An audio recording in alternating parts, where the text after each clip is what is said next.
그날 오후 초인종이 불현듯 울렸다. 나는 별 생각 없이 옆집 김 여사님이 놀러 오셨나 싶어. 네. 하고 외쳤다. 문을 열었을 때 손에 들고 있던 뜨개실이 그만 바닥으로 미끄러져 떨어졌다. 문간에 선 사람은 내 딸 이수연이었다. 이수연이었다. 계절에 맞지 않는 긴 소매 터틀넥으로 목을 꽁꽁 싸맨 채 얼굴은 창백했고 입가에는 억지로 지어낸 듯한 미소가 걸려 있었다. 그 순간 내 가슴은 쿵 하고 내려앉았다. 엄마의 직감이 뭔가 잘못되었음을 속삭였다. 나는 김 기자. 그날 나는 등나무 의자에 앉아 돋보기를 낀 채 작은 아기 스웨터를 뜨고 있었다. 손자 고아준이 입을 옷이었다. 날씨가 좀 더 추워지면 손자가 내 손으로 뜬 옷을 입을 수 있을 거라 생각하니 마음이 따뜻했다. 한 땀 한 땀 뜨개질을 하면서 스웨터가 완성되면 작은 모자도 하나 더 떠줄까 하고 생각했다. 아래층 광장에서 아이들의 까르르거리는 웃음소리가 들려왔다. 그 소리에 마음이 일렁이며 늘 눈웃음을 짓던 손자의 작은 얼굴이 떠올라 가슴 한편이 시큰거렸다. 그렇게 멍하니 생각에 잠겨 있을 때 초인종이 갑작스럽게 울렸다. 소리는 다급했지만 그리 크지는 않았다. 나는 잠시 멈칫했다. 옆집 박씨 아저씨가 또 김치통을 빌리러 오셨나 싶어. 네, 갑니다. 하고 중얼거리며 문을 열러 일어섰다. 문을 열자마자 나는 굳어버렸다. 문간에 서 있는 사람은 내 딸 이수연이었다. 이수연이었다.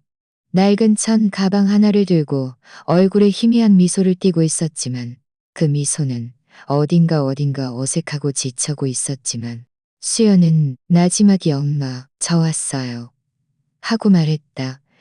그 순간 내 가슴은 쿵 하고 내려앉았다.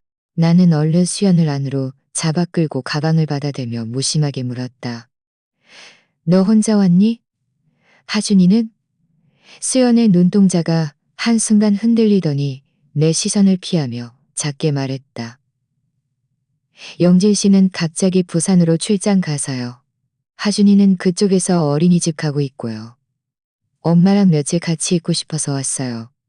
치아는 아무렇지 않은 듯 말했지만 나는 그녀의 손가락이 소매 끝을 꽉 움켜쥐고 있어. 나는 수연을 자세히 살펴보았다. 그날 밖은 아직 더위가 남아있어 나는 얇은 셔츠 한 장만 입고 있었는데 수연은 타틀넥 얇은 스웨터로 몸을 꽁꽁 싸매고 있었다. 소매 끝은 손목까지 완전히 덮여 있었다. 걷는 모습도 부자연스러웠다. 마치 어딘가 다칠까 조심하는 듯 몸놀림이 조심스러웠다. 내 마음속에 불안감이 엄습했다.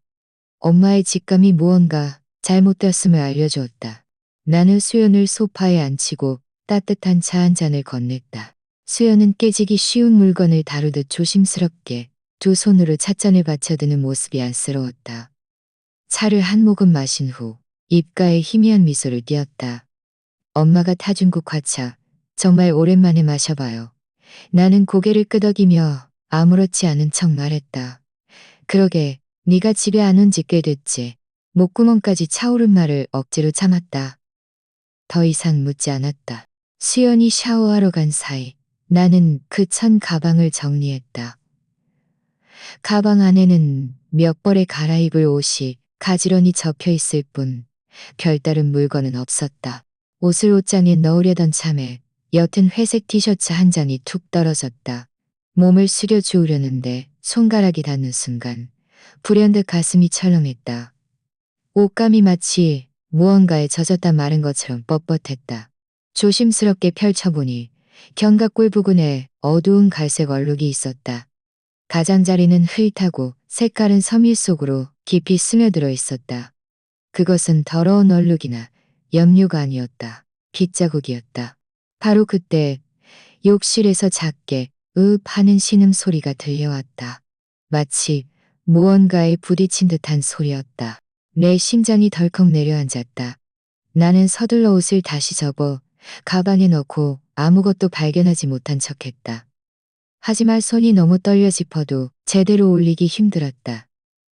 내 마음속에는 이미 어렴풋이 짐작가는 바가 있었지만 감히 확신할 수 없었다. 저녁 식사 후 나는 참지 못하고 한숨처럼 물었다. 수연아, 혹시 어디 안 좋니? 아까 보니 걷는 게 좀 부자연스러워서.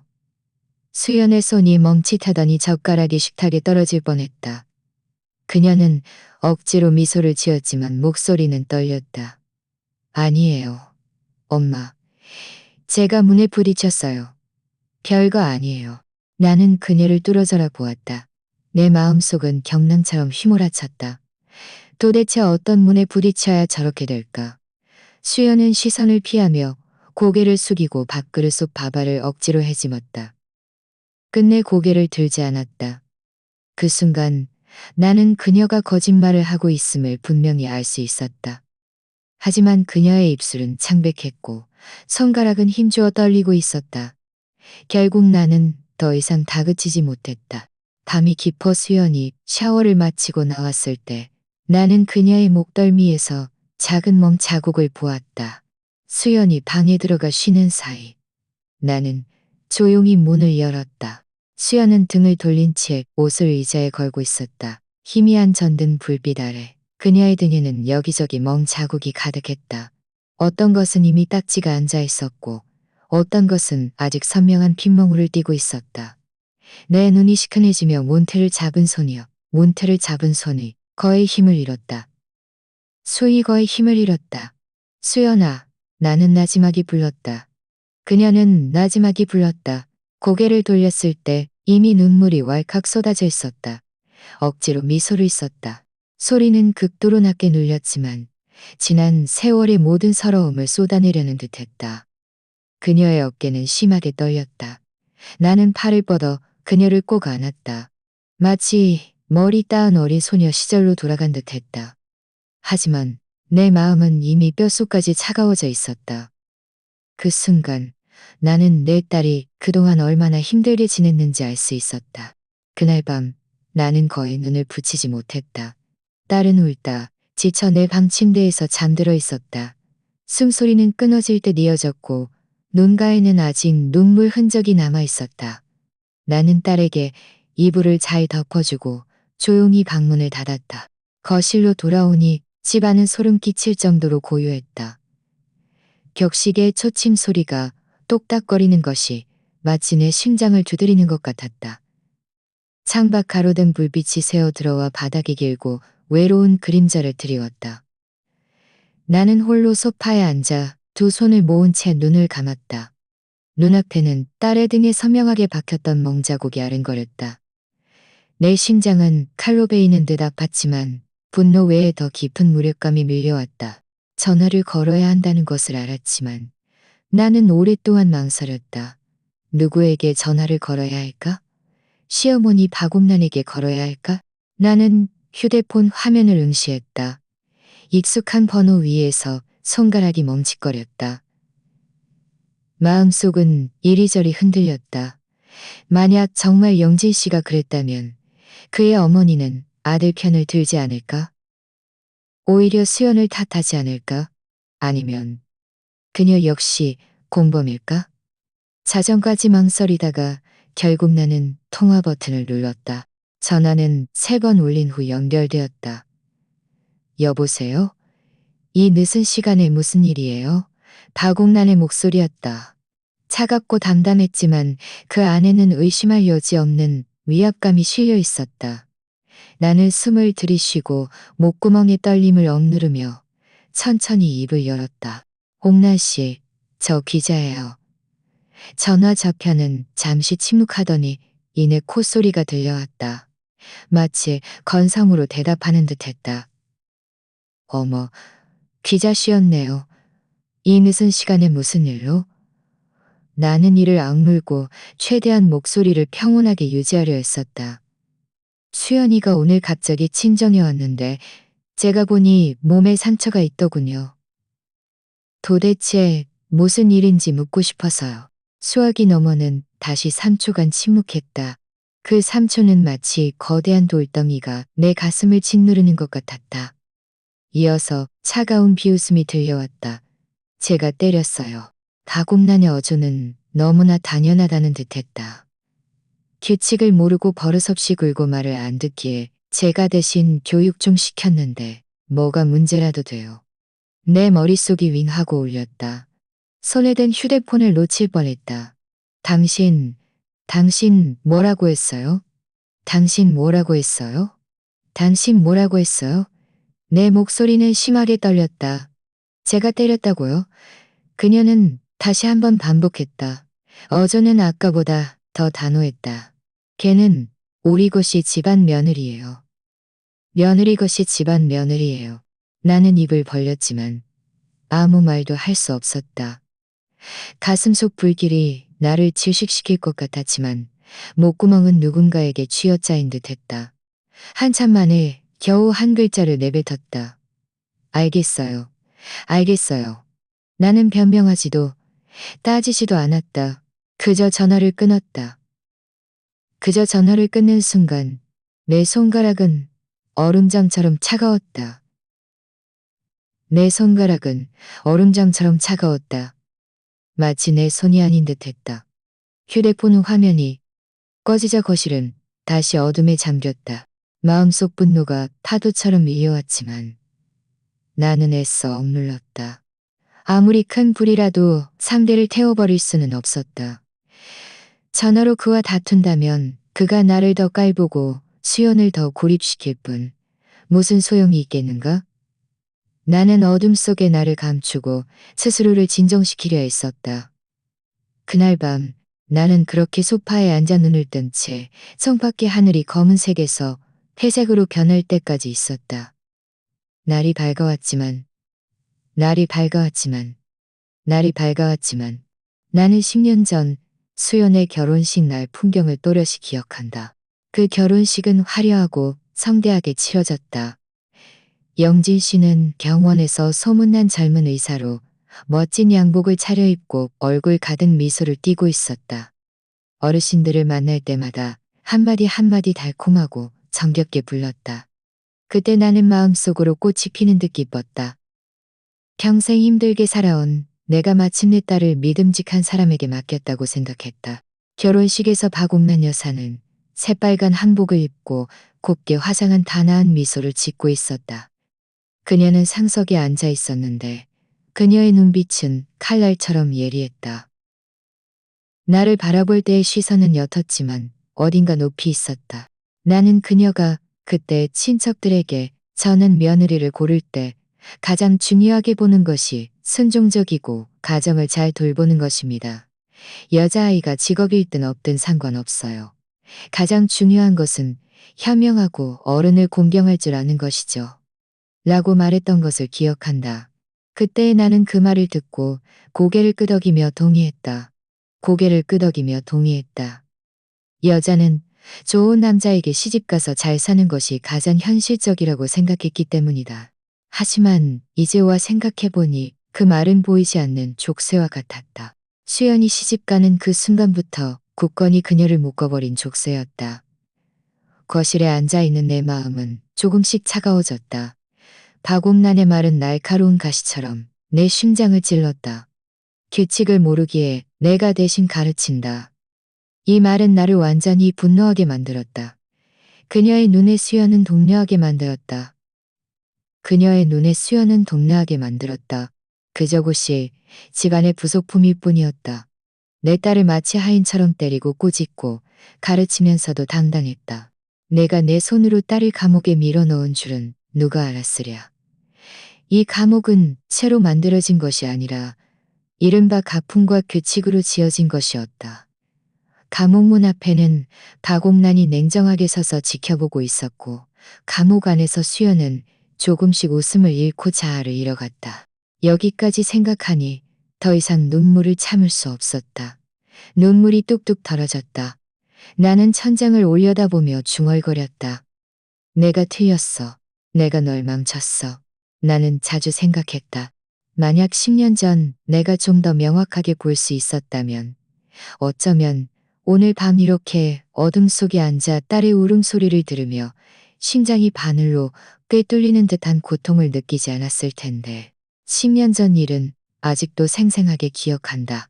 그때 수연은 의대를 졸업하고 시내 치과에 취직했다. 젊고 예쁘고 능력 있는 외동딸인 그녀가 좋은 사람을 만나 평온하게 살아가기를 나는 은근히 바랐다. 바로 그해 겨울, 수연이 영진 씨를 집에 데려왔다. 동창 소개로 만났다고 했다. 그날을 특별히 기억하는 이유는 창밖에는 눈이 내리고 있었고 방 안에는 연탄난로가 따뜻하게 타오르고 있었기 때문이다. 영진 씨는 짙은 남색 코트를 입고 키가 훤치했으며 웃을 때마다 눈가에 잔잔한 주름이 잡혔다. 그는 문에 들어서자마자 아주머니 안녕하세요 하고 먼저 인사를 건넸다. 그는 문에 들어서자마자 하고 먼저 인사를 건넸다. 그의 목소리는 부드러웠고 마치 봄바람이 집 안으로 불어오는 듯했다. 그는 내가 부엌으로 짐을 옮기는 것을 돕고러 오는 듯했다. 많이 배워야겠어요. 라고 말했다. 그날 밤 나는 딸의 눈빛이 전등처럼 밝게 빛나는 것을 보았고 그 아이가 믿음직한 사람이라는 확신이 들었다. 고영진은 사람의 마음을 사로잡을 줄 아는 사람이었다. 약혼하던 해 그는 직접 우리 집에 찾아와 내가 평소에 아까워 사지 못했던 선물 여러 가지를 들고 왔다. 그는 입담이 좋고 말솜씨가 능숙했으며 동네 어르신들을 만나면 먼저 나서서 인사를 건넸다. 시골 마을 사람들은 딸이 병원 의사와 결혼한다고 하자 모두들 부러워하며 내가 보기만 한 훌륭한 사위를 얻었다고 했다. 그때 내 남편도 살아계셨는데 그 말을 듣고 마음이 편안해졌다. 그는 내게 기자, 우리 평생 고생만 했는데 우리 딸은 정말 복이 많네. 의사에게 시집가서 평생 걱정 없이 살겠어. 라고 말했다. 친척과 친구들도 모두 고개를 끄덕이며 의사 집안은 가풍이 좋고 삶이 고전된다고 칭찬했다. 가님이 시집을 잘 갔어요. 라고 말했다. 그 시절 나는 동네를 걸을 때마다 마음속에 빛이 나는 것 같았다. 누가 나를 보면 김 선생님, 안녕하세요. 나는 입이 귀에 걸리도록 웃었지만 그 웃음 속에는 맹목적인 자부심이 섞여 있었다. 결혼식 날은 시끌벅적했다. 호텔에는 30개의 테이블이 차려졌고 친척과 친구들이 한자리에 모였다. 수연은 순백의 웨딩드레스를 입고 활짝 핀 백합처럼 환하게 웃었다. 영진 씨는 양복 차림으로 그녀의 손을 잡고 있었는데 눈빛은 물이 뚝뚝 떨어질 듯 다정했다. 나는 상석에 앉아 그들 부부를 바라보며 마음속으로 안도했다. 그날 나는 술 몇 잔 마셨고 얼굴은 화끈거렸지만 마음속으로 안도했다. 다공난 여사는 그날 새빨간 한복을 입고 얼굴 가득 자신감과 자부심을 드러냈다. 그녀는 식사 자리에서 친척들에게 우리 집은 며느리에게 요구하는 것이 많지 않습니다. 가장 중요한 것은 현명하고 가정을 잘 돌보며 어른을 공경할 줄 아는 것입니다. 직업 같은 건 안 해도 괜찮아요. 라고 말했다.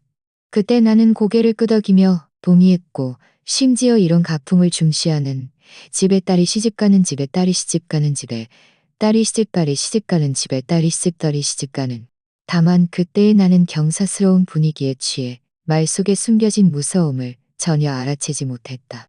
결혼한 지 얼마 되지 않아 수연은 치과 일을 그만두었다.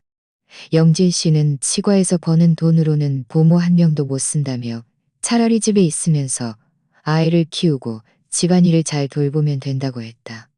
자신이 버는 돈으로 충분히 생활할 수 있다고. 나는 수연에게 물었다. 너 환자 보는 거 좋아하지 않았니? 그런데 왜 갑자기 그만뒀어?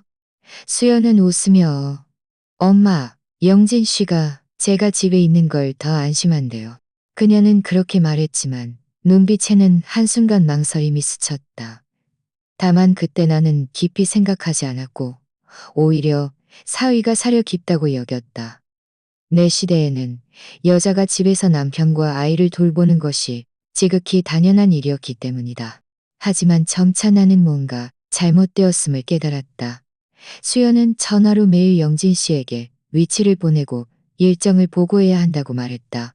마트에 장을 보러 갈 때도 미리 전화로 허락을 받아야 하고 오랜 친구를 만날 때도 사전에 허락을 구해야 했다. 그녀는 이런 말을 하면서도 웃음 섞인 목소리로 영진 씨가 자신을 걱정해서 그런다고 했다. 하지만 내게는 그것이 걱정이 아니라 통제로 들렸다. 영진 씨는 가정을 마치 자신의 부서처럼 대했다. 모든 것이 규정과 제도에 따라야 했고 모든 것을 보고하고 심사받아야 했다. 수연은 주체적이고 직업을 가진 아가씨에서 점차 소심하고 위축된 사람으로 변해갔다. 더욱 놀라운 것은 그녀의 친구들이 하나둘 멀어졌다는 점이다. 처음에는 영진 씨와 함께 오랜 친구들 모임에 나가기도 했다. 하지만 수연이 몇 마디 농담을 할 때마다 영진 씨는 그 자리에서 말을 끊고 예의를 지키라고 주의를 주곤 했다. 시간이 흐르자 수연은 아예 모임에 나가지 않았다. 그녀의 휴대폰 연락처에는 남편과 아이만 남았다. 나는 물었다. 나는 물었다. 너 왜 소미랑은 연락 안 하니? 수연은 어색하게 웃으며 다들 바빠서요. 엄마. 점점 만날 일이 줄더라고요. 라고 말했다. 내 마음속에 불안감이 희미하게 일어났다. 하지만 내 말이 채 끝나기도 전에 박옥란이 옆에서 끼어들었다. 기자씨, 그건 낡은 생각이에요. 우리 집안은 온 가족이 한마음 한뜻으로 뭉치는 것을 중요하게 생각합니다. 여자의 가장 중요한 임무는 가정을 지키는 것이죠. 친구 같은 건 다 허상이에요. 집안보다 중요하겠어요? 영진 씨도 옆에서 고개를 끄덕이며 엄마 말씀이 맞아요. 라고 했다. 나는 그때 할 말을 잃었다. 상황을 어색하게 만들지 않으려 그저 웃을 수밖에 없었다. 하지만 그 웃음 속에서 내 마음은 돌덩이처럼 답답했다. 이제와 생각해보니 그것이 바로 내 딸을 고립된 섬으로 한 걸음 밀어넣는 길이었다. 그녀는 직장을 그만두고 친구들과의 관계를 끊고 일정을 통제당하고 심지어 말 한마디, 웃음소리 하나도 조심스러워해야 했다. 그녀의 세상에는 영진 씨와 아이, 그리고 그녀를 부속품처럼 여기는 시어머니만 남았다. 그런데 나는 그때만 해도 남들 앞에서 웃으며 우리 딸 시집 잘 가서 잘 살고 있어요. 일단 들어가면 열쇠는 더 이상 그녀의 손에 없는 곳이었다. 이 순간 밤의 어둠 속에 앉아있는 내 마음은 걷잡을 수 없이 떨렸다. 딸의 몸에 새겨진 멍 자국은 바로 그 자물쇠 뒤에 숨겨진 대가였다. 나는 무릎을 끌어안고 눈물을 뚝뚝 흘리며 끊임없이 자문했다. 기자야, 10년 전 너는 왜 제대로 보지 못했니? 왜 네 손으로 딸을 이런 감옥에 밀어넣었니? 다음 날 아침 일찍 나는 죽을 끓이고 김치를 썰어 식탁에 올렸다. 수연은 고개를 숙인 채 앉아 억지로 몇 숟갈 먹었다. 나는 여인 그녀의 얼굴을 보며 가슴이 욱신거렸다. 엄마, 저 정말 괜찮아요. 그녀는 내가 자신을 계속 지켜보자 억지로 미소를 지었다. 나는 그녀의 거짓말을 들추지 않고 그저 고개를 끄덕이며 먹어라. 라고 말했다. 하지만 마음속으로는 몇 마디 위로로는 문제가 해결되지 않으리라는 것을 분명히 알고 있었다. 경찰에 신고할 생각도 했지만 이내 고개를 저었다. 경찰에 신고한다고 한들 수연이 용기를 내어 나설 수 있을까? 게다가 고영진은 병원의 핵심 의사이고 박옥란은 그쪽 업계에서 유명 인사였다. 경찰이 사건을 진지하게 다루지 않을 수도 있고 오히려 이를 키워 수연이 더 이상 물러설 곳이 없게 될 수도 있었다. 나는 섣부르게 나설 수 없었다. 다른 방법을 찾아야 했다. 그날 밤 나는 혼자 침실에 앉아 머리맡 서랍을 열었다. 그 안에는 낡은 황갈색 표지의 연락처 책이 들어있었다. 세월의 발이 누렇게 변했고 가장자리는 닳아 너덜너덜해진 곳도 있었다. 그것은 내가 교장으로 있을 때 보관했던 것으로 당시 학생들과 몇몇 지인들의 연락처가 적혀 있었다. 내 손가락이 한 페이지씩 넘어가는데 마음속에 한 줄기 빛이 켜지는 듯했다. 내 손이 멈춘 첫 번째 이름은 최국동이었다. 그는 그 시절 내반 학생이었다. 집안 형편이 좋지 않아 늘 옷에 기워 입은 흔적이 역력했다. 나는 분명히 기억한다. 한 번은 그가 학비를 낼 수 없어서 내가 몰래 월급을 털어 대신 내주었던 것을. 나중에 그는 열심히 공부해 법대에 합격했고 지금은 시내 법원의 판사가 되어 있었다. 나는 그 이름 위에 손을 얹었고 마음속이 뜨거워졌다. 두 번째 이름은 한솜이었다. 그녀는 수영보다 2살 위로 이웃집 아이였다. 그때 그녀의 부모님은 늘 싸웠고 그녀는 자주 우리 집에 와서 밥을 얻어먹곤 했다. 나는 그녀가 웃을 때면 시원시원했고 글쓰기를 좋아해서 구에서 상을 받은 적도 있다는 것을 기억한다. 나중에 그녀는 신문방송학과에 진학했고 졸업 후에는 신문사에 들어가 기자가 되었다. 세 번째 이름은 강민호였다. 그는 내가 가르쳤던 첫 제자 중 한 명이었다. 나중에 타지로 대학을 가서 컴퓨터를 전공했다. 가끔 전화해서 자신은 네트워크 보안 일을 한다고 말했는데 구체적으로 무슨 일을 하는지는 잘 몰랐지만 컴퓨터와 관련된 일을 한다는 것만은 알고 있었다. 이 세 이름이 내 눈앞을 스쳐 지나갔다. 내 마음속에 문득 한 가지 생각이 떠올랐다. 어쩌면 그들이 나를 도와줄 수 있을지도 모른다. 나는 전화를 들어 먼저 최국동에게 걸었다. 수화기 너무 어른났고 침착한 목소리가 들려왔다. 여보세요? 국동은 잠시 멈칫하더니 목소리가 금세 격양되었다. 김 선생님, 아직 저를 기억하세요? 몸은 괜찮으세요? 늘 찾아뵙고 싶었는데 일이 너무 바빠서요. 나는 참지 못하고 웃었다. 내가 늙어서 갈 곳도 없단다. 네가 나를 기억해주는 것만으로도 만족한단다. 나는 잠시 뜸을 들이다 목소리를 낮췄다. 국동아, 선생님이 오늘 너에게 전화한 건 부탁할 일이 있어서다. 그는 잠시 침묵하더니 이내 말했다. 선생님, 무슨 말씀이세요? 부탁이란요. 선생님 일은 제 일이나 마찬가지입니다. 내 마음이 뜨거워지며 이어서 한소미에게 전화를 걸었다. 소미야, 나 김 선생님이다. 수화기 접타는 처음엔 멈칫하더니 이내 기쁨에 찬 목소리가 들려왔다. 선생님, 세상에 선생님 목소리를 들은 지 몇 년 만인지 모르겠어요. 나는 웃으며 그럭저럭 지낸다. 그저 늙었을 뿐이지. 라고 말했다. 나는 목소리를 낮춰 소미야, 선생님이 너와 이야기할 집안일이 하나 있다. 그녀는 즉시 말했다. 선생님이 너와 이야기할 집안일이 하나 있다. 선생님이 그때 저에게 그렇게 마지막으로 강민호에게 전화를 걸었다. 여보세요, 김 선생님?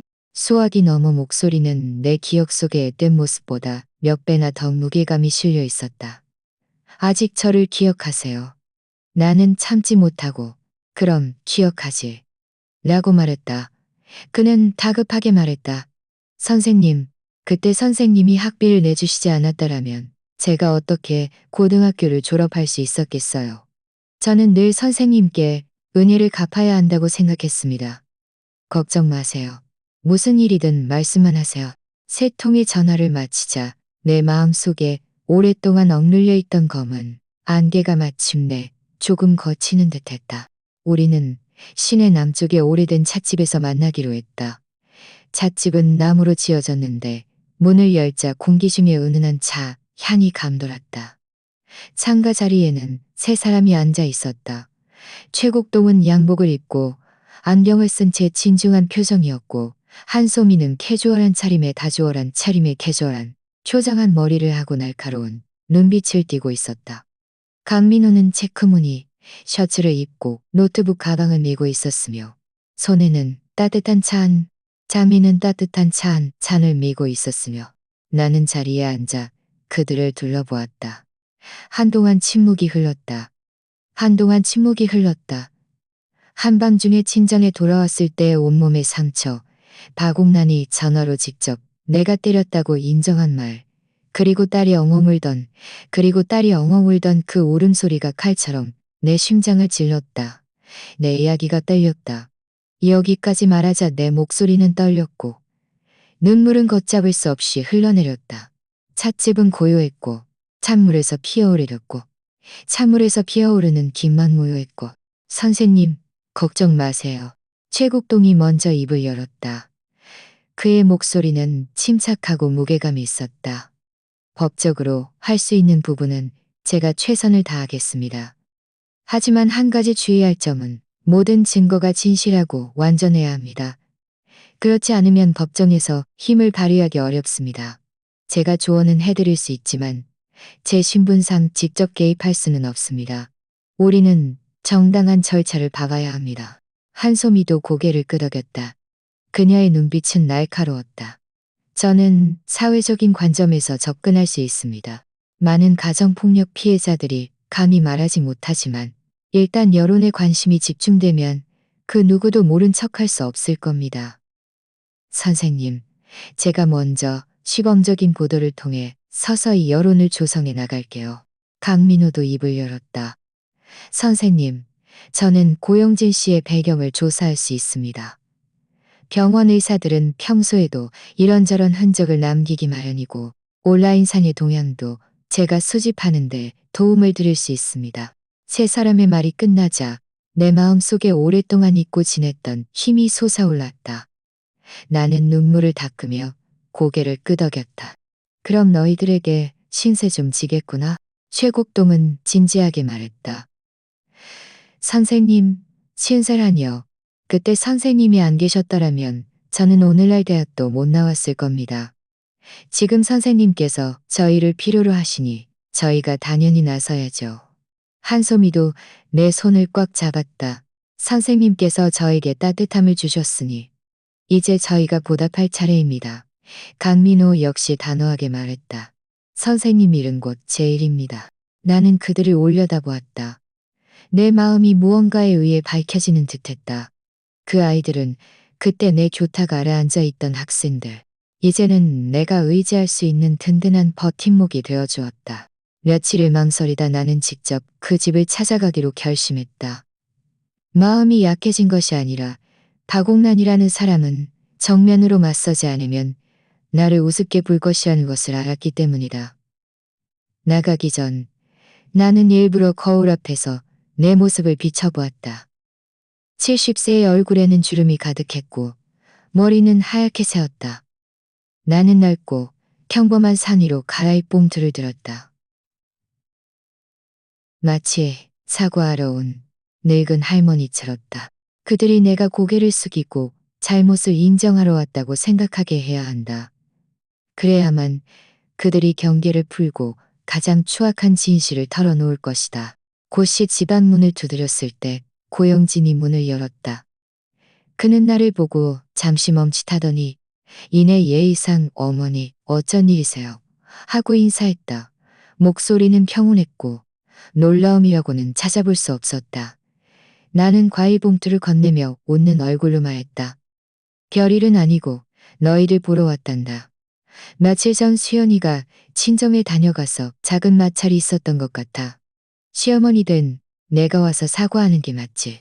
영진은 고개를 끄덕이며 옆으로 비켜서서 내가 들어오도록 했다. 집 안은 밝고 깨끗했으며 가구 하나하나 먼지 없이 정돈되어 마치 모델하우스 같았다.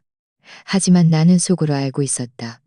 이런 정돈된 모습 뒤에는 얼마나 많은 규율과 억압이 숨어 있을까. 박옥란은 소파에 앉아 있었다. 짙은 붉은색의 고급스러운 외투를 입고 금목걸이를 걸고 있었다. 그녀는 내가 들어오자 입꼬리를 비웃듯이 올렸다. 어머, 김 선생님 오셨네요. 오늘은 죄를 추궁하러 오시네요. 나는 고개를 숙이고 목소리를 낮춰 말했다. 어머, 제가 뭘요. 수연이는 제 딸인데 혹시라도 잘못한 게 있다면 제가 제대로 못 가르쳐서 그런 거죠. 저는 어르신께 해명 좀 해드리려고 왔어요. 그녀는 이 말을 듣고 더 크게 웃었다. 해명이라뇨? 뭘 또 해명이라뇨? 당신 딸이 고모와 사촌 동생들이었는데 그들은 이 말을 듣고 철이 없어서 버릇없이 굴고 대들기에 제가 한 번 때린 겁니다. 그건 제가 당신 대신 교육한 건데. 그건 제가 당신 대신 교육한 건데 뭐가 문제라도 돼요. 마치 당연하다는 듯이 박옥나는 말을 할수록 격해져 얼굴이 새빨개지고 눈은 튀어나올 듯했다. 말해보세요. 당신네 김씨 집안은 어떤 집안인가요? 우리 고씨 집안은 뭘 하는 집안입니까? 의사 명문가예요. 당신 딸이 우리 집에 시집 온 건 복덩이지. 그런데 결과는요? 그런데 결과는요? 감히 내 아들에게 삿대질을 하고 가르침도 제대로 못 받았나. 내 손가락이 무릎을 꽉 움켜쥐었다. 손톱이 살속 깊이 파고들었다. 바로 그때 고영진이 입을 열었다. 그는 줄곧 고개를 숙이고 있어 표정을 알 수 없었다. 박옥란의 말이 끝나자 그는 담담하게 덧붙였다. 어머니, 너무 화내지 마세요. 사실 저는 친정 쪽에서 부부 일에 너무 개입하지 않는 게 좋다고 생각해요. 저희가 알아서 해결할 수 있습니다. 내 마음이 순간 철렁했다. 그의 말은 나에게 너무 깊이 관여하지 말라는 경고였다. 그의 말은 나에게 너무 깊이 관여하지 말라는지, 그의 말은 나에게 너무 깊이 관여하지 말라는 경고였다. 그의 안경 너머 눈빛은 냉담하고 무정했다. 시어머니는 이른바 가풍으로 그녀를 억압했고 친아들은 옆에서 냉담하게 지켜보거나 심지어 동조했다. 내 마음은 산산조각이 나는 것 같았다. 고씨 집안에서 나왔을 때 이미 날은 어두워져 있었다. 가로등이 켜져 땅바닥을 희미하게 비추었다. 얼굴에 스치는 바람은 차가웠지만 내 가슴은 불타는 듯 뜨거웠다. 아파트 단지 입구에 다다르자 나는 더 이상 참지 못하고 나무에 기대어 눈물을 뚝뚝 흘렸다. 그들이 감히 내 딸을 때린 것은 내가 늙고 나약해져 반격하지 못할 것이라고 생각했기 때문이었다. 그들의 눈에 나는 그저 무력한 늙은 할머니일 뿐 함부로 다룰 수 있는 존재였다. 하지만 그들은 잊었다. 내가 늙었어도 폐물이 아니라는 것을. 이 순간 내 마음속에 전례 없는 명확함이 찾아왔다. 집으로 돌아오는 길 나는 계속 생각했다. 이 일은 더 이상 미룰 수 없다. 내가 또 참는다면 수연의 남은 인생은 망가질 것이다. 나는 무언가를 해야만 했다. 집에 도착하자마자 내가 가장 먼저 한 일은 휴대폰을 꺼내는 것이었다. 한소미에게 시작해도 좋습니다. 라는 메시지를 보냈다. 그리고 강민우에게도 행동에 동의합니다. 라는 메시지를 보냈다. 문자를 보내자 내 손바닥은 땀으로 축축했지만 마음속으로는 처음으로 확신이 들었다. 이것은 순간적인 오기가 아니라 엄마로서의 마지막 최후의 선이었다. 나는 더 이상 딸이 혼자 감당하게 할 수 없었다. 비록 내가 늙었어도 남은 힘을 다해 그 감옥에서 딸을 끌어내야 했다. 메시지를 보낸 후 한소미는 곧바로 수신 확인을 보냈다. 강민호는 자신의 계획을 담은 긴 문자, 메시지를 보내왔다. 나는 눈이 침침해 읽기가 다소 힘들었지만 한 글자 한 글자 정성껏 읽어내려갔다. 강민호는 고영진이 근무하는 병원이 환자 예약 및 온라인 진료를 위한 모바일 앱을 추진하고 있다는 것을 알아냈다고 했다. 본래 좋은 취지였지만 그 앱의 백엔드에서 환자의 개인 정보를 과도하게 수집하고 있다는 사실을 발견했다는 것이다. 심지어 위치 정보, 연락처, 통화 기록까지 업로드되고 있었다. 선생님, 여기 분명히 수상하 있습니다. 적절한 시기에 폭로하면 분명히 수상한 부분이 있습니다. 나는 화면을 응시하며 마음속으로 복잡한 감정이 일었다. 내 시대에는 선생님이 숙제를 채점하고 보고서를 쓰는 일이었다면 그들 세대는 컴퓨터와 인터넷을 이용해 사람들이 감히 드러내지 못하는 것을 파헤칠 수 있었다. 시대는 달라졌지만 한 가지 공통점은 있었다. 그들 모두 정의를 위해 손을 내밀고자 했다는 것이다. 내 마음속의 등불 하나가 환하게 밝혀지는 것 같았다. 다음 날 이른 아침 나는 시장에 가서 장을 보았다. 길 위에는 서늘한 바람이 불어 눈을 감게 했다. 싱싱한 돼지갈비 몇 대를 사서 저녁에 수연에게 갈비탕을 끓여줄 생각이었다. 집에 도착했을 때 휴대폰이 한번 울렸다. 한소미에게서 온 메시지였다. 선생님, 이미 올렸습니다. 그녀는 스크린샷 한 장을 첨부했다. 제목은 간단했다. 모병원했다. 과도한 개인정보 수집 의혹. 게시물은 게으졌다. 과도한 개인정보 수집 의혹. 게시물은 게으지 않았다. 몇 장의 기술 스크린샷과 함께 의심스러운 어조의 글이 붙어 있었다. 마치 평범한 기심스러운 어조에 글이 붙어 있었다. 나는 휴대폰을 쥐고 심장이 쿵쾅거렸다. 이 순간 희미한 빛이 정말로 밝아오기 시작했다. 처음에는 작은 범위에서만 논의되던 게시물이었지만 곧 트위터와 여러 온라인 커뮤니티로 퍼져나갔다. 몇몇 개인정보 보호 관련 블로거들이 연이어 의문을 제기하면서 목소리는 점점 커졌다. 접수만 하는데 왜 연락처를 읽어야 해? 병원이 위치 정보까지 필요해? 너무 황당하잖아. 의사 이미지 되게 좋았는데 이런 일이 있을 줄이야. 나는 그 댓글들을 보며 긴장되면서도 흥분되면서도 자정 무렵 병원 측이 마침내 공식 입장을 발표했다. 하지만 그들의 반응은 해명이 아니라 오만한 성명서였다. 이른바 개인정보 유출은 악의적인 비방이며 누군가 고의적으로 본원을 음해하려는 행위입니다. 여러분은 유언비어에 현혹되지 마십시오. 나는 그 성명서를 응시하며 속으로 비웃었다. 이렇게 얼버무리며 책임을 회피할수록 되지며 골만을 더지게 불만을 더. 아니나 다를까. 성명서가 발표된 지 얼마 됐다. 성명서가 발표된 지 어나 댓글. 성명서가 발표된 지 얼마 되지 않아 댓글. 나는 박옥란이 지금쯤 분명히 발을 동동 구르며 화를 내고 있을 것이라고 상상했다. 그녀는 작은 사회에서 위세를 떨치는 데 익숙했지만 인터넷 세상은 그녀가 조종할 수 있는 곳이 아니라는 것을 예상치 못했을 것이다. 며칠 후 사건은 정말로 커졌다. 누군가 고영진의 배경을 파헤치기 시작했다. 그의 사진이 온라인 게시판에 한 장 한 장 유포되었다. 처음에는 일부 네티즌들이 의문을 제기하는 수준이었지만 나중에는 내부 소문까지 터져나왔다. 고 의사가 여자 환자들에게 특히 친절하다던데.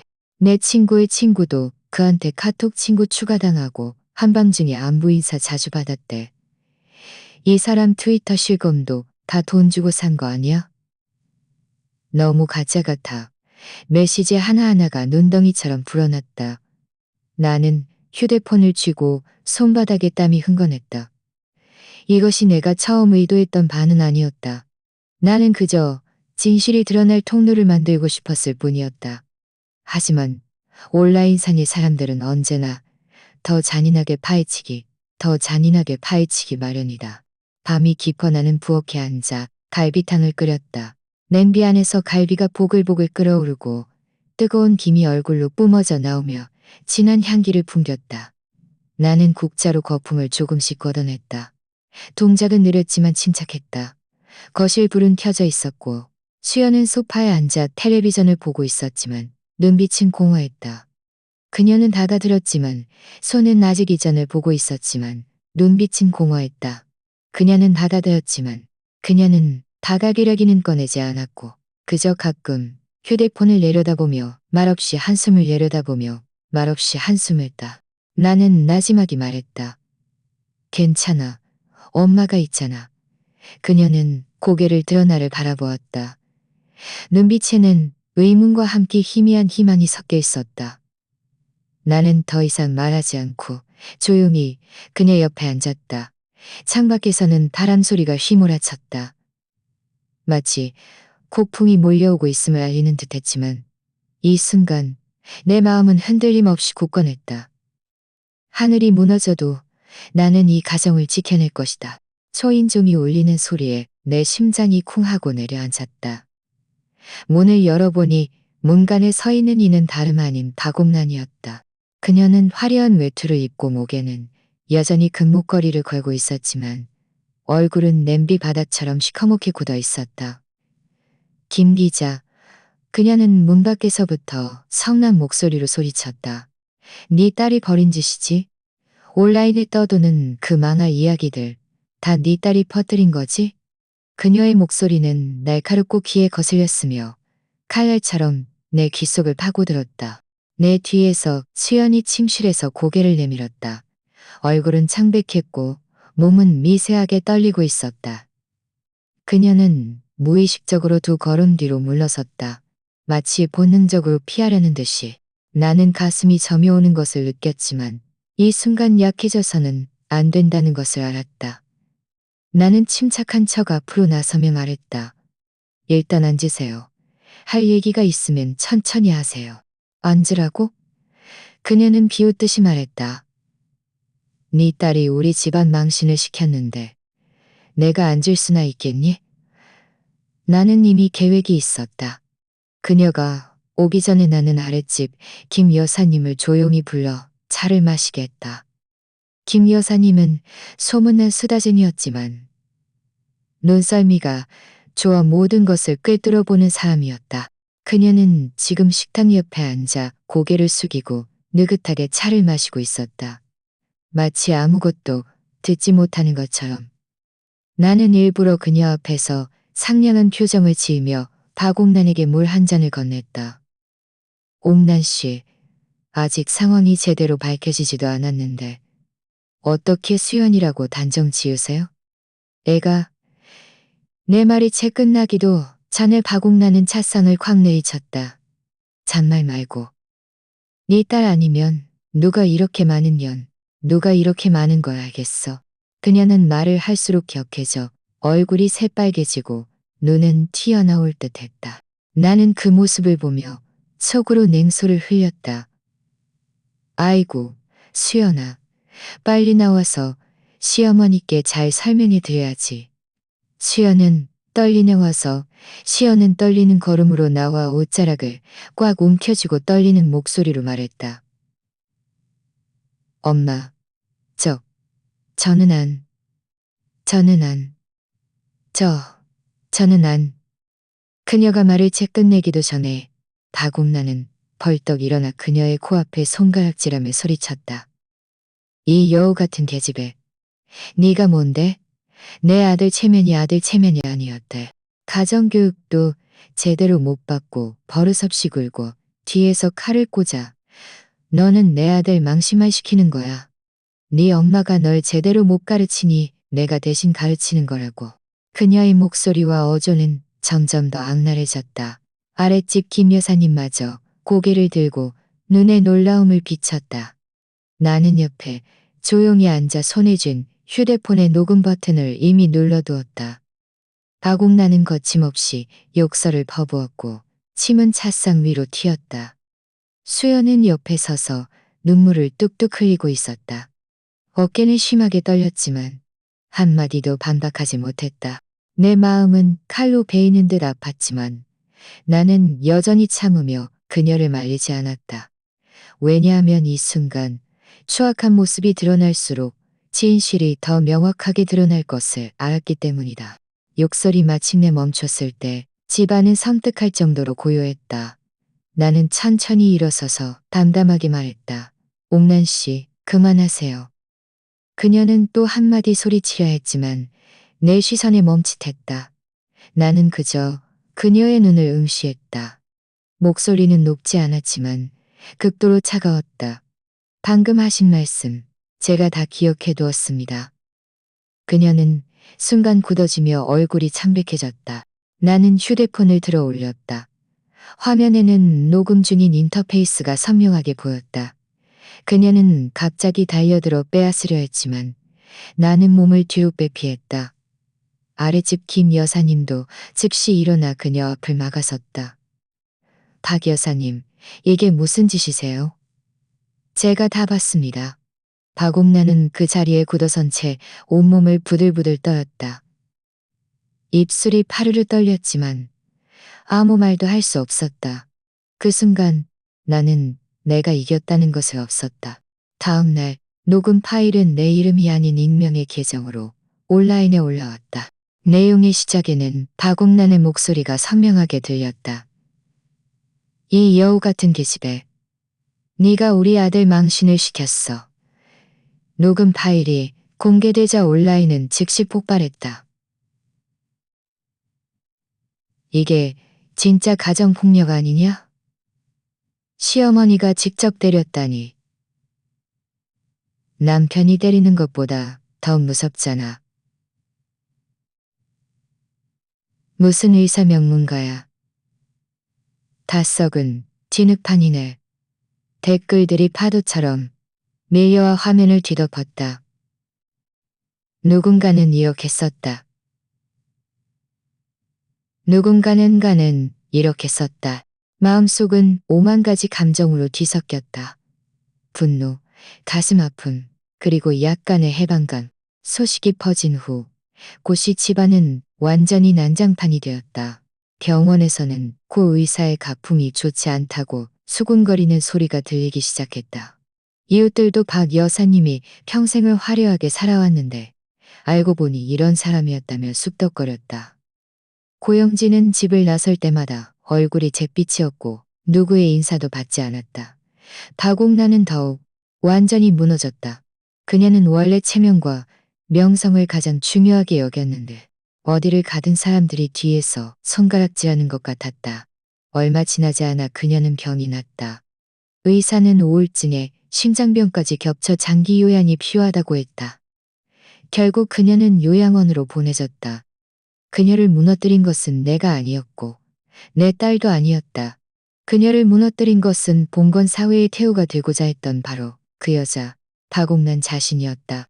박옥란이 요양원에 들어갔다는 소식이 퍼진 후 얼마 지나지 않아 고영진도 비슷한 처지에 놓였다. 병원 안팎으로 소문이 돌기 시작했다. 처음에는 단순한 내부 조사라고 했지만 며칠이 지나지 않아 고영진의 이름이 직무정지 및 조사 통지에 올랐다. 나는 이 소식을 뉴스에서 보았다.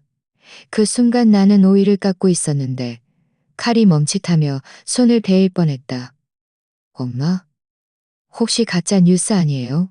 수연이 조심스럽게 물었다. 아니야. 뉴스에 나온 남편의 모습이 늘 높은 곳에 있었을 테니까. 아니야. 뉴스에 나온 건 진짜란다. 그녀의 얼굴은 복잡했다. 놀라움 같기도 하고 믿기지 하고. 하지만 이제 그 이미지는 마침내 산산조각이 났다.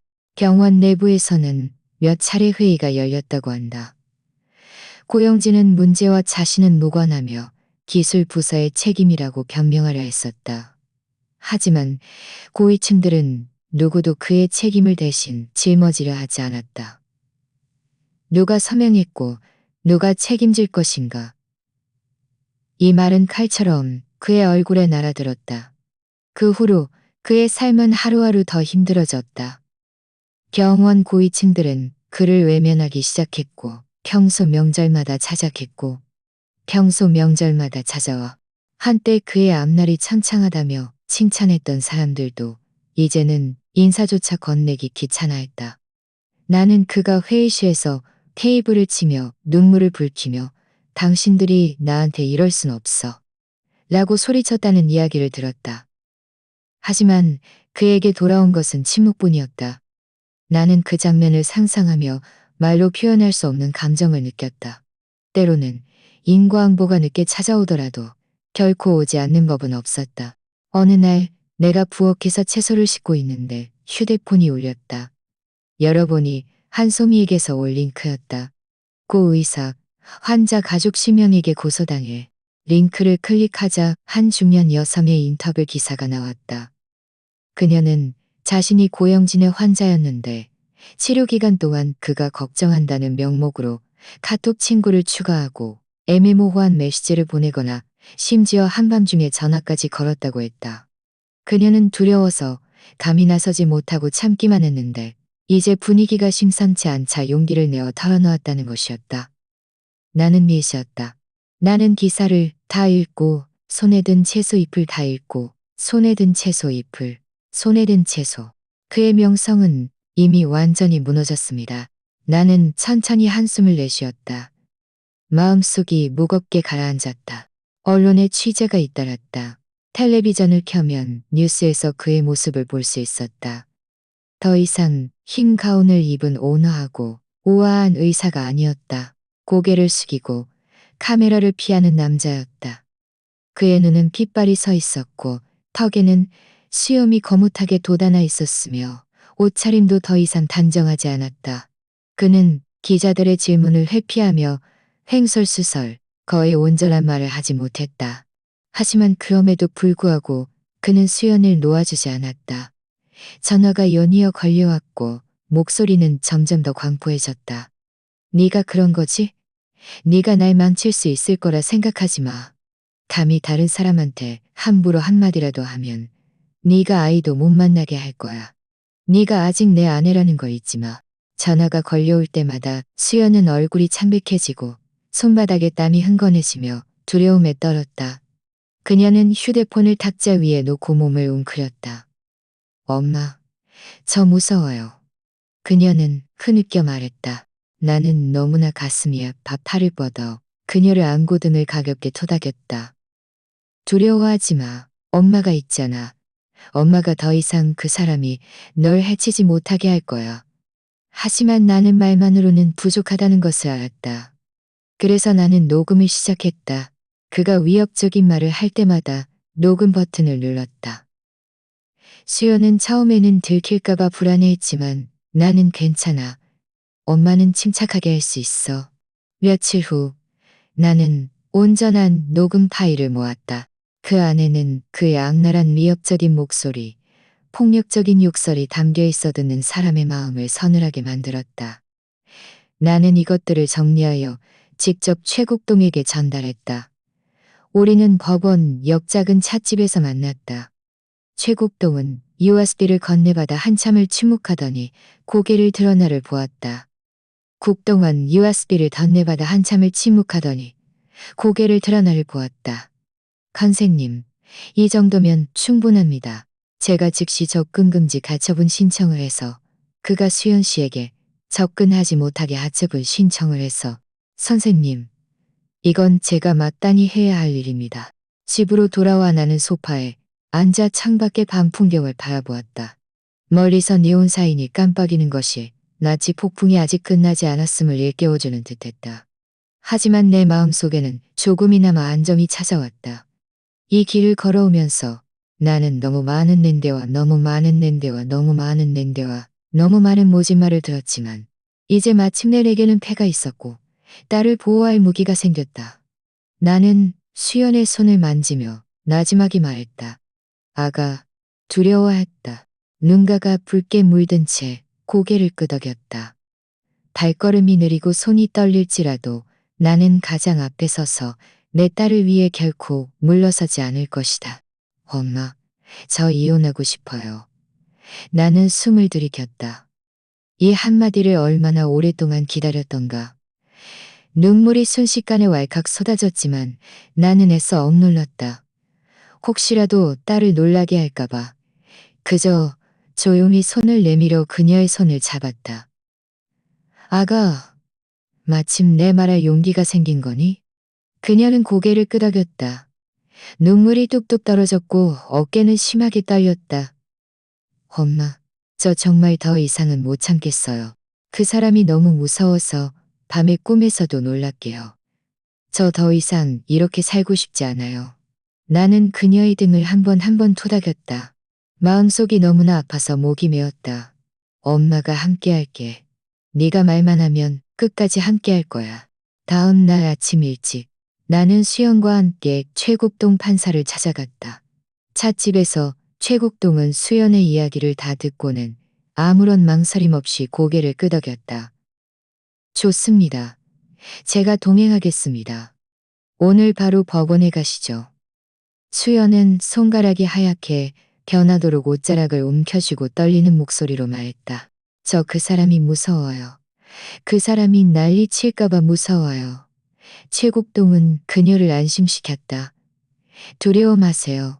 제가 있습니다. 그리하여 그날 오후 우리 일행은 법원으로 향했다. 하얀 벽, 회색 바닥, 차가운 전등 불빛이 마음을 서늘하게 했다. 수연은 가장 가운데서 걸었다. 발걸음은 느리고 무거웠다. 마치 천근 무게의 짐을 짊어진 듯했다. 창고에 서류를 제출하는 그 순간 그녀의 손은 너무 떨려 펜조차 제대로 잡지 못했다. 나는 옆에서 나지막이 말했다. 괜찮아. 천천히 써. 그녀는 깊이 숨을 들이쉬고 마침내 이혼 신청서에 자신의 이름을 서명했다. 나는 그녀가 서명할 때 손등에 힘줄이 솟아오르는 것을 보았다. 그 한 획이 마치 십수년의 족쇄를 조금씩 끊어내는 것 같았다. 집으로 돌아온 후 수연은 내가 예상치 못한 일을 했다. 그녀는 휴대폰을 켜서 SNS 계정을 열고 과거에 환하게 웃던 사진들을 하나씩 지워나갔다. 그 사진들 속에서 그녀는 늘 온순하게 웃고 있었고 옆에 선 남자는 늘 기세등등했다. 하지만 나는 그 웃음 뒤에 그녀가 이를 악물고 참아왔던 세월이 고스란히 담겨 있다는 것을 알았다. 사진을 다 지운 후 그녀는 새로운 게시물을 올렸다. 이것은 내 인생에서 처음으로 나 자신을 선택한 순간입니다. 나는 화면을 응시했고 눈물 때문에 시야가 흐려졌다. 며칠 후 나는 수연을 데리고 미용실에 갔다. 엄마, 그냥 긴 머리 유지할까요?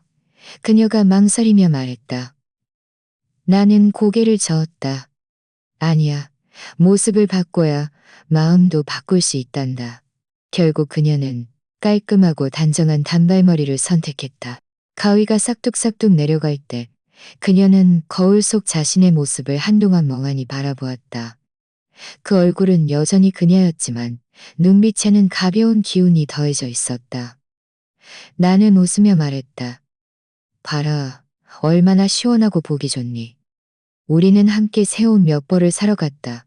더 이상 답답한 집안 옷이 아니라 색깔이 있는 블라우스와 치마였다.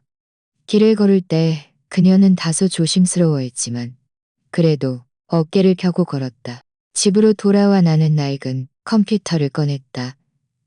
그녀는 키보드를 보며 조금 당황했다. 엄마, 저 이거 몇 년 동안 안 만져봤어요. 나는 그녀의 어깨를 두드리며 말했다. 두려워 마. 배우면 되는 거야. 새로 시작하려면 뭔가 자기만의 기술이 있어야지. 얼마 지나지 않아 하준이도 집으로 돌아왔다.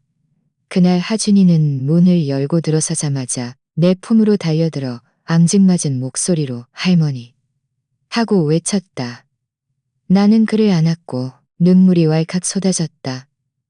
수연은 아들을 꼭 끌어안았고 모자는 함께 울었다. 그 모습은 내 가슴을 뜨겁게 만들었다. 해질녘 공원 하늘은 노을로 붉게 물들었다. 나무 잎사귀 사이로 햇살이 얼룩덜룩 작은 길 위로 쏟아졌다. 바람에는 약간의 서늘함이 있었지만 마음을 상쾌하게 했다. 마음을 상쾌하게 했다. 나와 수연은 나란히 걸었고 하준이는 앞에서 나비를 쫓으며 웃음소리를 멀리 퍼뜨렸다. 그 작은 몸짓은 아이 특유의 걱정 없는 순수함으로 가득했고 나는 그를 보며 마음이 따뜻해졌다. 하준이가 허공에 손을 휘두르다 풀밭에 넘어졌다. 일어나더니 손을 털고 다시 나비를 쫓았다. 수연은 참지 못하고 웃음을 터뜨렸다. 그 웃음소리는 맑고 다시 나비를 쫓았다. 마치 수년 전 소녀 시절에나 볼 수 있었던 그렇게 꾸밈 없는 웃음이었다. 공원 작은 호숫가에 다다르자 오리는 발걸음을 멈췄다. 호수 위에는 노을이 비치고 물결이 잔잔하게 퍼져나갔다. 오리 몇 마리가 물속에서 첨벙거렸다. 하준이는 신이 나서 손뼉을 치며 엄마 빨리 봐 하고 외쳤다. 수연의 시선은 아이를 따라갔고 입가에는 미소가 걸렸지만 눈에는 편천히 눈물이 고였다. 그녀는 고개를 돌려 나를 바라보며 나지막이 말했다. 엄마, 고마워요. 그녀의 목소리는 오랫동안 억눌렸던 마음이 마침내 터져나오는 듯했다. 나는 손을 뻗어 그녀의 손을 꽉 잡았다. 바보 같은 아가, 너는 내 딸이야. 엄마가 늙어도 널 버리지 않을 거야. 그녀는 입술을 깨물었다. 눈물이 송골송골 떨어졌지만 그 눈물 속에는 처음으로 억압이 아닌 가벼움이 담겨 있었다. 나는 멀리 하늘 끝에 희미한 빛을 바라보며 천천히 입을 열었다. 수연아, 엄마는 정말 늙었다. 눈도 침침하고 다리도 불편해. 하지만 기억해야 할 것은 늙었다고 해서 태물이 되는 것은 아니라는 거야. 그녀는 눈물을 흘리면서 나를 똑바로 바라보았다. 나는 나지막이 말했다. 사람은 살아있는 동안에는 쓸모있는 곳이 있기 마련이야. 엄마가 네 인생을 대신 살아줄 수는 없지만 함께 걸어주고 잠시 바람을 막아줄 수는 있어. 언젠가 정말 걷지 못하게 되면 그때는 너 스스로 의지하는 법을 배워야 해. 더 이상 두려움는 힘을 느꼈다. 그녀는 고개를 끄덕이며 내 팔을 꼭 끌어안았다. 그 순간 나는 고개를 끄덕이며 내 팔을 꼭 끌어안았다. 집으로 돌아온 후 나는 벽장 속에서 낡은 녹음기 하나를 꺼냈다. 그것은 내가 선생님으로 있을 때 사용하던 것이었다. 아직도 카세트 테이프를 재생할 수 있었다. 세월은 그 겉면에 흔적을 새겼지만 버튼을 누르면 여전히 작은 빨간불이 켜졌다. 나는 그것을 탁자 위에 놓고 수연에게 말했다. 알고 있니? 2년 동안 이걸 계속 가지고 있었단다. 앞으로 우리들의 경험도 녹음해두고 싶어. 어쩌면 나처럼 힘든 상황에 처한 다른 엄마들이 있을지도 몰라. 그들이 이걸 들으면 자신들이 혼자가 아니라는 것을, 늙어도 힘을 가질 수 있고 아이를 지킬 수 있다는 것을 알게 될 거야. 수연은 눈물을 왈칵 쏟으며 내 품에 안겼다. 나는 그녀의 등을 가볍게 토닥였고 마음은 서서히 평온해졌다. 밤이 깊어지고 집 안은 고요해졌다. 하준이는 이미 잠들었다. 고양이처럼 이불 속에 웅크린 채 숨소리가 고르게 이어졌다. 나는 베란다로 돌아와 의자에 앉았다. 바람이 불어와 시원했고 밤의 불내음을 실어왔다. 나는 아직 완성되지 않은 아기 스웨터를 들고 한 땀 한 땀 뜨개질을 계속했다. 전등 불빛 아래 뜨개질의 색깔은 부드러웠고 바늘이 스치는 소리는 잔잔했다. 내 손은 젊을 때처럼 능숙하지 않았고 동작도 느렸지만 나는 여전히 끈기 있게 뜨개질을 이어갔다. 나는 여전히 끈기 있게 뜨개질을 이어갔다. 뜨개질을 하다가 나는 참지 못하고 눈물을 흘렸다. 그것은 후련함 때문이 아니라 오만 가지 감정 때문이었다. 그토록 많은 비바람을 겪음이었다. 나는 미래에 또다시 어려움과 고난이 닥칠 것을 알지만 적어도 지금은 창밖의 밤바람이 내 딸의 창문으로 불어오고 있었다. 그 바람은 자유의 기운을 싣고 있었다. 김 기자 여사는 평생을 딸과 손자를 돌보며 뜨개질이나 하며 평온한 노년을 보낼 줄 알았다. 하지만 그녀는 늙어서도 딸을 위해 전쟁을 치러야 할 줄은 몰랐다. 그 가을 오후부터 모든 것이 변했다. 딸이 지친 몸으로 집에 돌아왔을 때 그녀는 숨겨진 상처를 보았다. 그녀는 시어머니에게 전화를 걸었지만 돌아온 것은 차가운 한마디였다. 내가 대신 교육시켰어. 그 순간 그녀의 심장은 칼로 베이는 듯했다. 그녀는 침묵을 선택하지 않았다. 누렇게 바른 연락처를 뒤져 학생들을 찾아냈다. 판사, 기자, 엔지니어, 세 사람이 찻집에 앉아 그녀의 이야기를 들었다. 그것은 그녀가 처음으로 회피하지 않고 진실을 햇빛 아래 펼쳐놓은 순간이었다. 그러나 바로 그녀는 시어머니와 화해하려 했었지만 사람들 앞에서 모욕적인 욕설을 들어야 했다. 정면으로 맞서야만 딸을 지켜낼 수 있었다. 그리하여 희망의 빛 프로젝트가 시작되었다. 여론은 들끓었고 위선은 찢겨나갔다. 한때 품이 있던 의사와 이른바 현명한 어머니의 가면은 함께 벗겨졌다. 마침내 딸이 입을 열어 엄마, 저 이혼하고 싶어요. 라고 말하는 순간까지. 그 순간 기자 여사의 눈물이 떨어졌다. 그녀는 자신이 지켜낸 것이 딸의 몸뿐만이 아니라 한 인간으로서의 존엄성이라는 것을 알았다. 이제 이 이야기를 되돌아보면 한숨이 나오지만 동시에 마음속에 작은 힘이 솟아오른다. 우리는 흔히 늙으면 한쪽으로 물러나야 한다고 생각한다. 하지만 기자 여사는 우리에게 늙었다고 해서 쓸모없어지는 것이 아니라고 말해준다. 마음속에 사랑이 있고 숨 쉬는 한 아이들의 가장 든든한 버팀목이 될 수 있다고. 친구 여러분, 이 이야기를 여기까지 읽으면서 마음속에 어떤 울림이 있었나요? 여러분은 누구를 떠올리셨나요? 여러분 주변의 어머니인가요? 아니면 여러분 자신인가요? 이런 상황에서 가장 어려운 한 걸음은 무엇이라고 생각하시나요? 이번 이야기는 여기까지입니다. 제가 8,000명 구독자 목표를 달성하는데 몇 번째로 도움을 주실 분이 될까요? 지금 바로 구독해주세요. 채널의 성장을 함께 지켜봐 주시길 진심으로 초대하며 제 이야기가 여러분께 도움이 되기를 바랍니다. 다음 시간에 또 만나요. 이 채널의 이야기는 실제 사건을 각색한 것으로 사회 뉴스, 시청자 투고, 댓글 공유 등을 포함합니다. 내용에 대한 의견이나 제안이 있으시면 댓글로 함께 토론해 주세요.